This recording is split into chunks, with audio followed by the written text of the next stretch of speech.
Your gusts tomorrow, predominantly morning, midday. Within the last 5 or 10 minutes, the tornado sirens have been going off. People have been getting out of their cars, going to Gander Mountain here to take shelter. Watch what happens once we start to zip on into Tuesday. Going into about 6 p.m. or so Tuesday, we'll start to bring some of the snow into the metro and the Twin Cities. If you can get out of work, maybe use this as an excuse to get off early. We are just ahead of the front because, this about 2 seconds ago said 80 degrees, and now it's already just dropped down to 77. So that front is pushing in right now. Dew point was close to 70 just less than a minute ago. Now we're back to 64. That heat and humidity before the front pushes in, and you get this. It's basically a line of storms, and you can see it pretty much makes a bow. Now, a lot of times with these types of storms, you get straight line wind damage. We're out in Columbia Heights. I mean, look at this. This is the sight across the state of Minnesota. Just these huge snow piles. No surprise.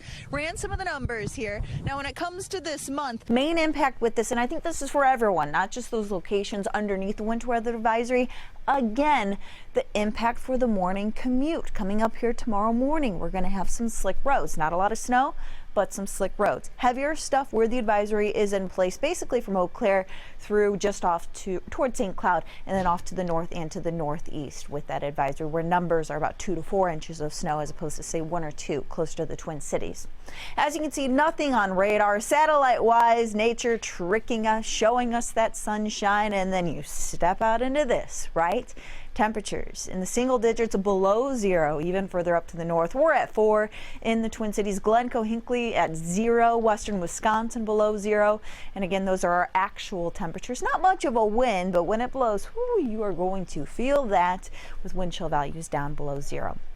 High temperatures for today, just back into about 5-6 degrees, kind of like what we saw yesterday with the numbers. Increasing clouds as we head into tonight, as that next weather system will be on the approach. And then for tonight, we're going to switch things up on you. Instead of temperatures dropping off to our low like we normally see overnight, we will actually see temperatures kind of warming. So we are pretty much in the single digits overnight.